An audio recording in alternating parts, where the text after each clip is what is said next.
All right. We're just going to wait for that 10 seconds to kick on, and then we're going to start talking. 10 seconds. All right, here we go. So, anybody that has an Apple will understand why I wait 10 seconds. Today I'm going to make a video to converse. I don't like doing actual, edits and shit, so I suck at them.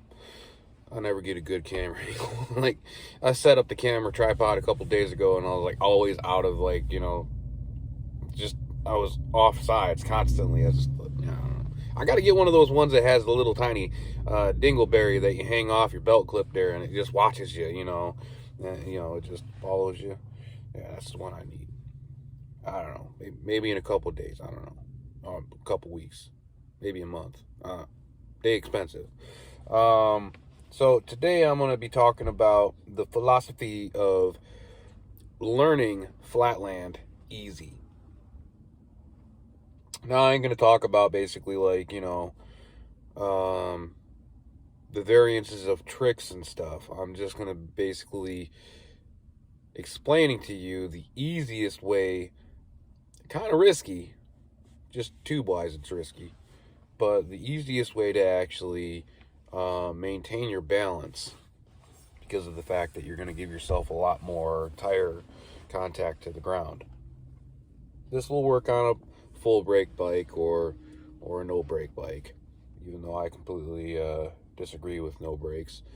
So if you're like me and you get totally sick of these damn scooter parks and you really do want to go ride, but you don't really want to go ride dirt, because that means you're going to have to go hop in your car and go find some damn wooded area, and hopefully there's people there to ride with, because everybody that you want to ride with isn't usually around. So, don't go dirt jumping unless you got somebody there with you, because if you go and crash and get the wind knocked out of you, you need somebody to go kick your ass to actually, get the wind back in you.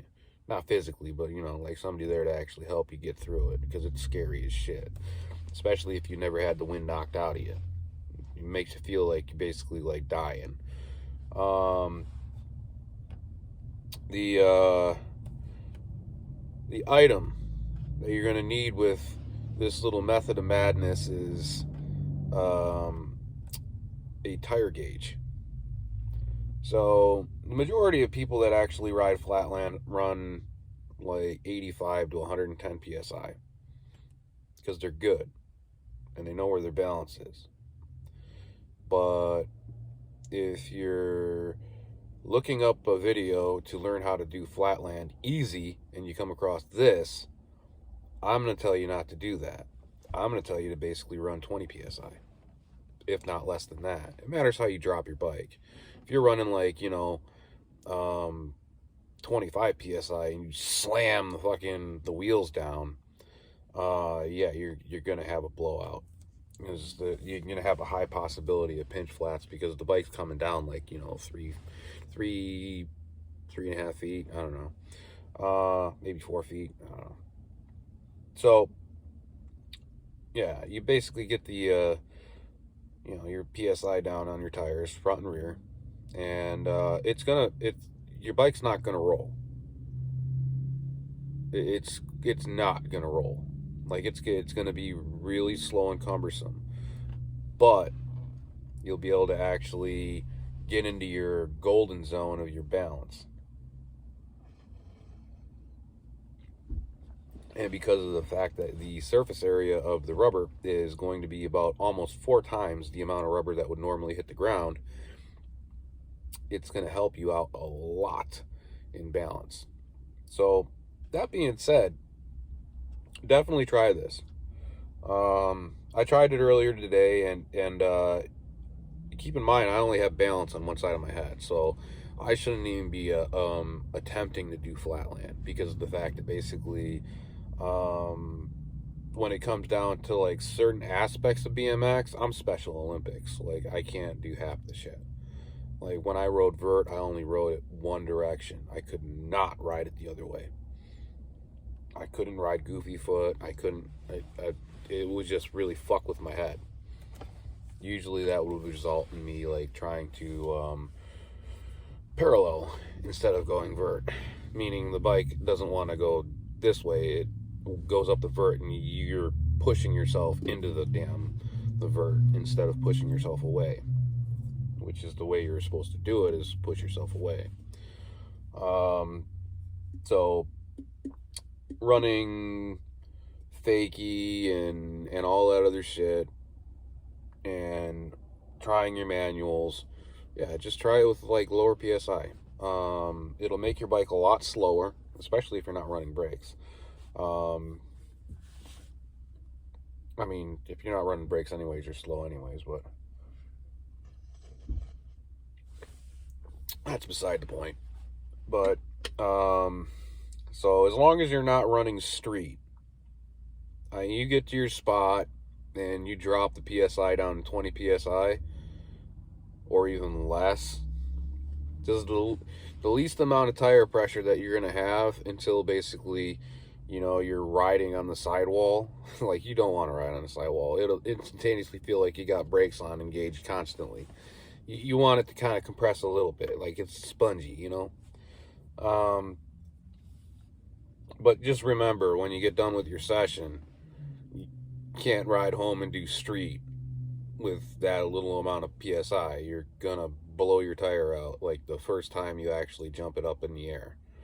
In this kind of situation, in generic flatland, you're not usually doing any like pogos, modern flatland, because if you're talking about generic old school flatland, you're doing a lot of pogos.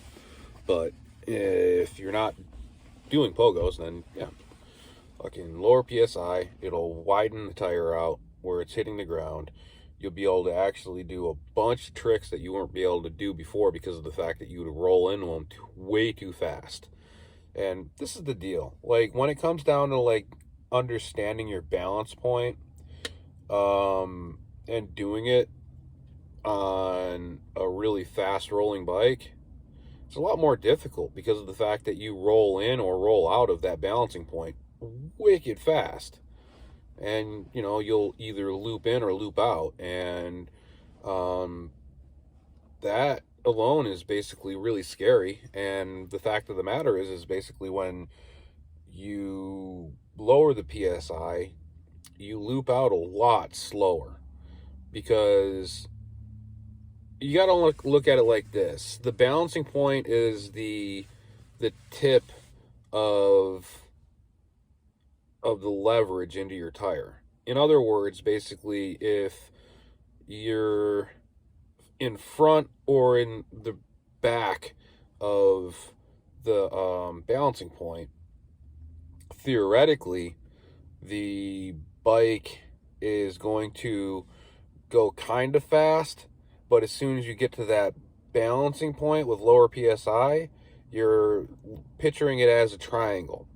As soon as it gets to the point where the triangle wants to dig into the ground, aka your balancing point, it's going to put a shit ton of pressure on the tire, and the tire is going to technically collapse. And for a split second, you will actually feel the bike slow down, telling you that you're actually in your balancing point. This doesn't really affect like anything other than like flatland and, you know, learning how to actually manual front tire or rear tire. But manual is such a important staple in modern BMX, and being able to like basically like, I'm not telling you right now to actually learn how to hop into a front wheel manual. If you do this method, do not hop into a front wheel manual. You will blow the tire out. Like, basically, like, what you're going to try and do is basically, if you're going to go into a front wheel manual, just use body weight and pick up on the rear tire with your feet, aka through the pedals, leaning into the front tire. Again, like I said, it'll feel like it's going in kind of fast, but as soon as you get to your balancing point, you will actually feel the bike slow down. And of course, when you get to the point where you're beyond your balancing point again, it'll speed back up. So once you feel it speed back up, that's when you know, get the fuck out of there and bail. So this is a 10-minute video. I'm gonna call it as is right now. Upload it. I don't expect to get a lot of views. I don't get a lot of people watching my shit, so I'll make another one of these for that stupid ass TikTok bullshit. Get a lot of fucking bullshit ass views on that, but hopefully this will help at least like a handful of people out there.